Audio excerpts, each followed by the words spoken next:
What's up? It's Ohthatsstee, and you already know the vibes. If you don't, you about to. Welcome to my channel where I talk about a little bit of this, and I talk about a little bit of that.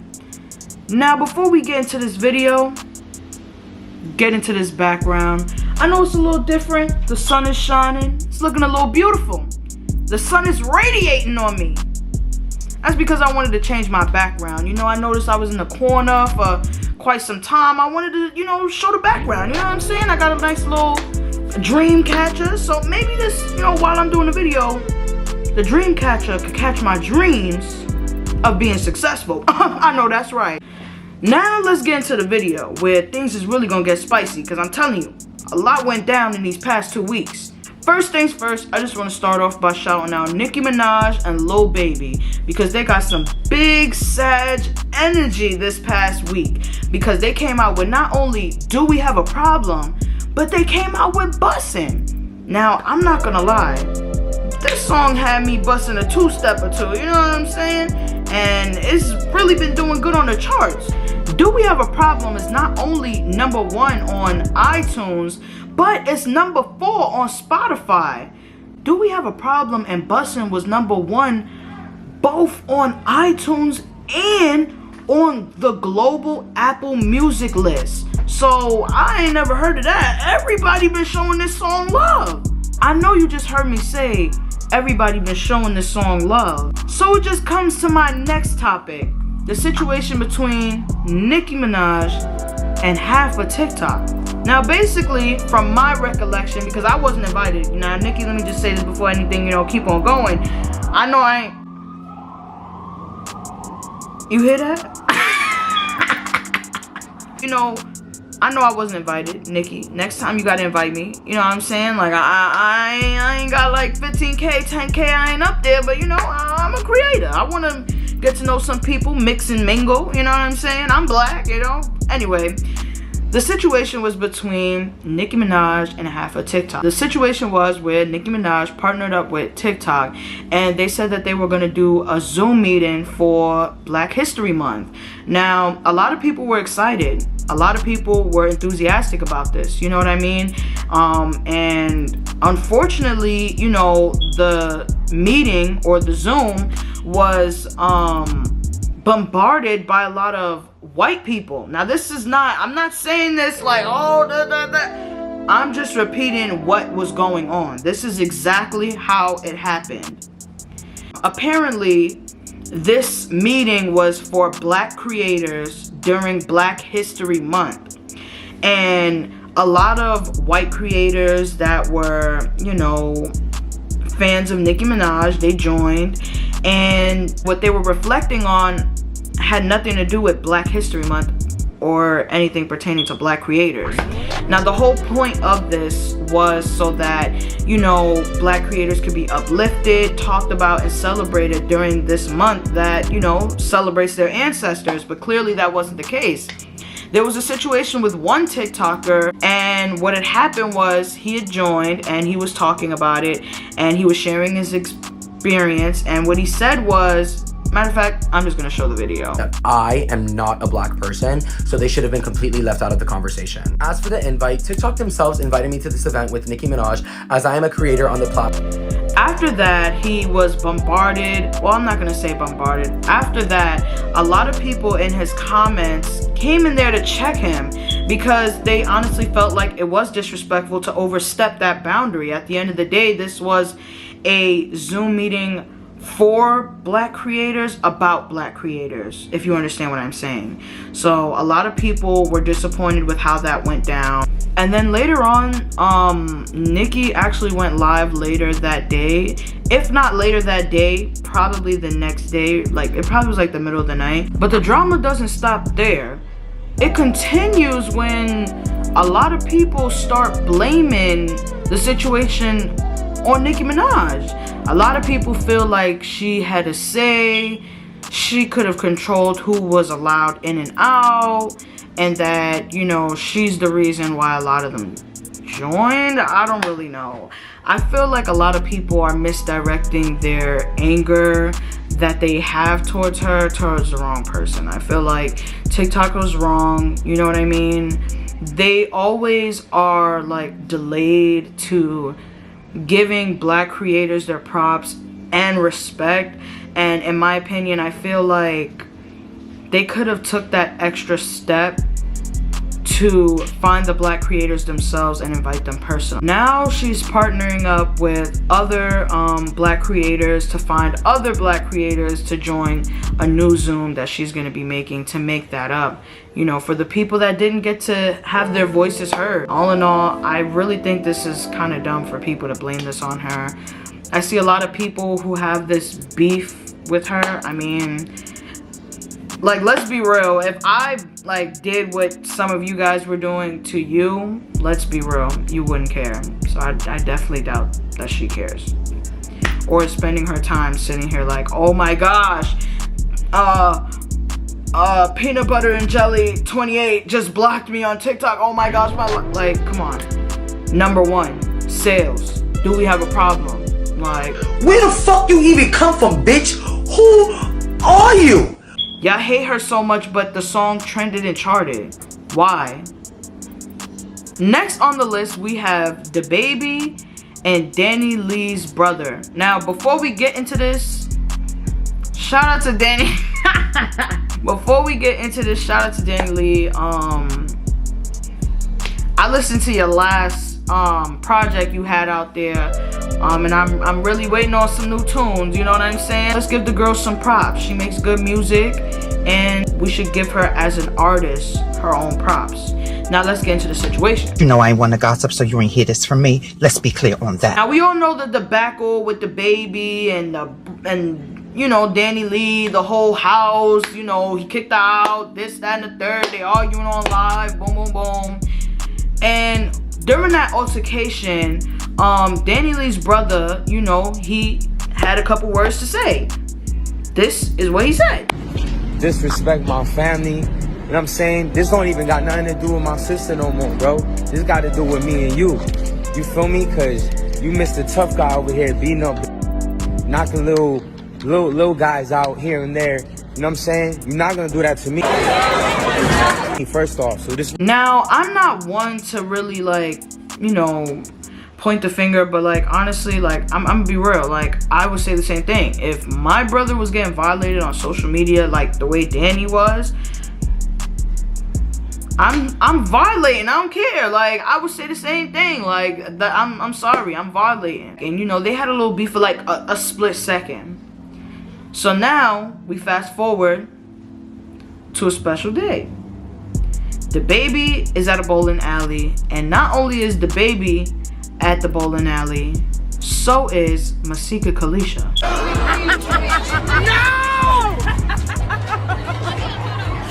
Why, God? Why? I will pay you to stop. I'm sorry, I just had to throw that in there because I don't know why, but she was there. Like, she was there.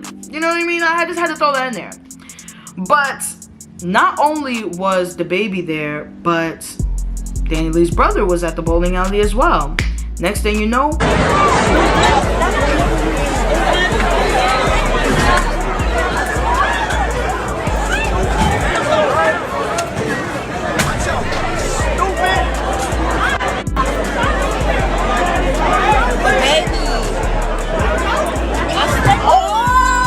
now, I hate to say it, but he definitely got jumped, unfortunately. But it's okay, because you know what I mean? Like, you know, you take some W's, you take some L's. Sometimes you get pushed down, sometimes you gotta get right back up, you know? At the end of the day, he was just defending his sister. Like, I really don't see a problem. You know what I mean? At the end of the day, vice versa. At the end of the day, no matter whose perspective it is, like, Dani Lee's brother was defending his sister, and DaBaby was defending himself. So at the end of the day, like, it's almost as if like they both had something to defend themselves from. Regardless of it all, I just feel like the whole situation, it didn't have to resort to violence. At the end of the day, like, a child is involved, and like when they grow up, they're gonna have to put the pieces to the puzzle together. One day, you never know, because the internet is always there. you never know. One day the kid might, you know, come across the video and be like, yo, my dad got my uncle jumped. Like, come on, that's kind of whack. Like, I feel like at the end of the day, like, because it's not like they at some street code, you know what I mean? I feel like that there's between if he was just a spectator, you know what I'm saying? And then he was saying all of this, and then they started, all right, but that's your daughter's uncle, and that's your niece's father.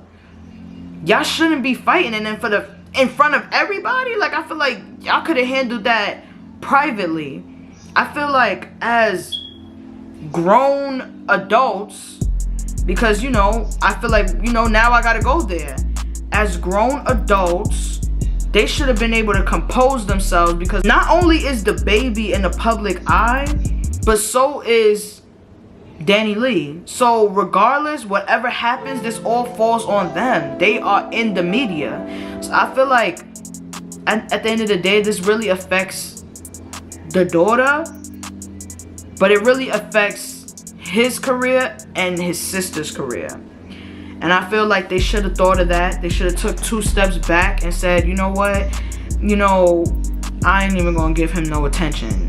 It happens. We come across people that we don't like, but it doesn't mean that we gotta show off and give the people that want to see that negativity what they want. That's when the negativity and the people that's really against you, that's when they win, for real. So, I don't know. Next, we have an extension of Kanye West. Now, before we even get into anything with Kanye, let me just shout him out, because he recently came out with his Netflix documentary. You know, I didn't really get to watch it yet, but I got a small glimpse of him when he was sharing his song with a record label, and they just completely sidetracked him. You know, they just threw him to the side. And it just makes me think that a lot of people is going to put you to the side. A lot of people are going to put you to the side. A lot of people are going to ignore you during your journey. But it's going to be that one person that's going to see that potential in you and take you far. It's so inspiring to see somebody whose net worth is triple how much I would make in a week, quadruple, and see that they was just me. They was just me starting it out.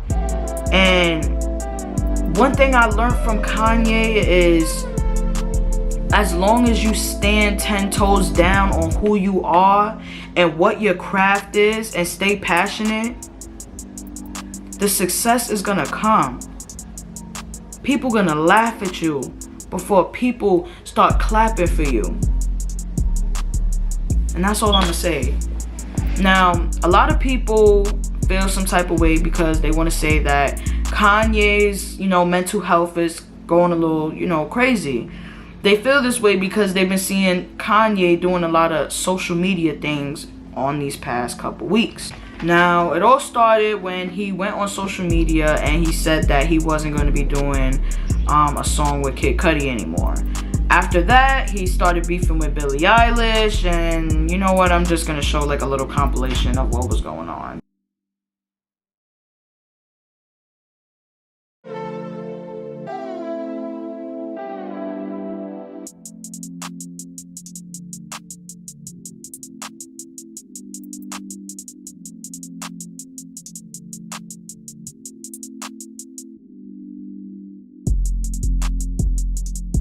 I feel like a lot of people just want to spread this story just to say that Kanye is out of his mind and this, that, and the third. But in my opinion, I just feel like Kanye is hurt. Imagine you sitting here. He was just on Drink Champs. Y'all remember? He was just on Drink Champs. Talking about, oh, you know, me and my wife, we talking about, you know, working it out. Boom, boom, boom, boom, boom. Next thing you know, Kim is on SNL kissing Pete Davidson. And in my opinion, I just feel like a lot of people are just looking from a perspective that they don't understand. If you seen your wife on SNL kissing on somebody else, you wouldn't appreciate that. You wouldn't be for that. Let's be real.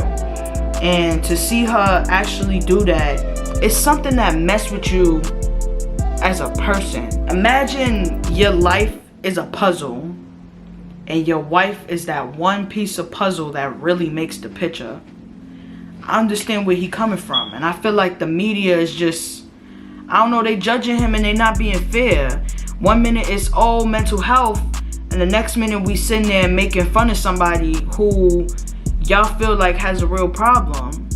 When the shoes are reversed, I don't see nobody else sitting there doing that to other people. You know what I'm saying? Yeah, he's posting this, but the man, if you're gonna judge him the right way. Don't be sitting here on social media, you talking down on somebody who has mental issues in y'all words, and it's not fair for y'all to sit there and bully him and put him down and this, that, and the third. Now, if you're unaware with the story, I'm gonna update you. Sha'Carri Richardson is a track runner. We all know what happened with her when she won and she was on to the next round. We was all proud of her. Well, I'm still proud of her. I don't care. Because she unapologetically herself. She not letting nobody put her voice down for nothing. Sha'Carri had put out this tweet, not only addressing this of this matter, has decided to let Miss Valieva continue her participation in the Olympic Winter Games. What happened with Sha'Carri Richardson is, like we said, she ran, she won, boom, boom, she's supposed to go to the next round during the summertime. There was a situation that happened where unfortunately her mother passed, and shortly after that she had a she failed her drug test because they had found, you know, marijuana. I'm not even gonna lie, I didn't know whether to say weed or marijuana. I didn't know which one to say first, but they found that in her bloodstream, and you know, they felt like it was a performance enhancer, which it's not. There's no way in the world it is. But they lied and they said that it's a performance enhancer, which I still to the second don't believe. And she was unable to run. She was suspended. Now, I have to get my paper, because I'm not gonna lie. This lady, there's a 15-year-old Russian ice skating cheater named Kamila Valieva. Now, recently, you know, she took a test and it was found out that she was using illegal substances called, I'm not even gonna lie to you, I can't even pronounce it, and I'm not gonna embarrass myself. It's kind of like when I was saying acetaminophen, and that's not even how you pronounce acetaminophen. So this is the word right here. I'm gonna put the word right here in between my hands so you can see what the word is. Now, what that is right there, it is a performance enhancing drug. And she was found to have had that. And the Olympics, instead of doing what was right and suspending her, they let her go. Now, immediately, I'm not gonna say that they are, you know, the big R word, racist. I'm not gonna say that. But what I will, however, say is that it's a double standard, and I don't like it. I don't respect it, because the Olympics has this two-way street when it comes to one and the other. It's other people out here during that time, you know, it was shortly after the Sha'Carri situation. But during that time, it was a lot of things going on where they were not understanding the mental health of the people that were, I'm not gonna say entertaining the masses, but entertaining the masses. They didn't care. And it's sad to see the neglect that they have right now in accountability. How could you sit there and you condemn this girl who just lost her mother, one, and, you know, 9 times out of 10 use that to cope, but y'all sat here and y'all had her publicly address the media on national television and had to explain herself and what she was going through. You don't know if she was ready to open up. That's trauma right there. And y'all didn't for 1 second think, dang, maybe we should take a step back. You know what I'm saying? You took the opportunity of one and then you sitting there saying the other. Y'all are hypocrites. just like this you know, I ain't even gonna say too much. That's all I'ma say. I hope you guys enjoyed this video as much as I enjoyed making it. Make sure you spread some love, show some love, and just be love. You know what I mean? Be love and positive energy, because we need that nowadays. Anyways, I'll see you later. I couldn't believe it. Soon as I bought my Cuban chain, she called me back. Soon as I iced her up my wrist, she got attached.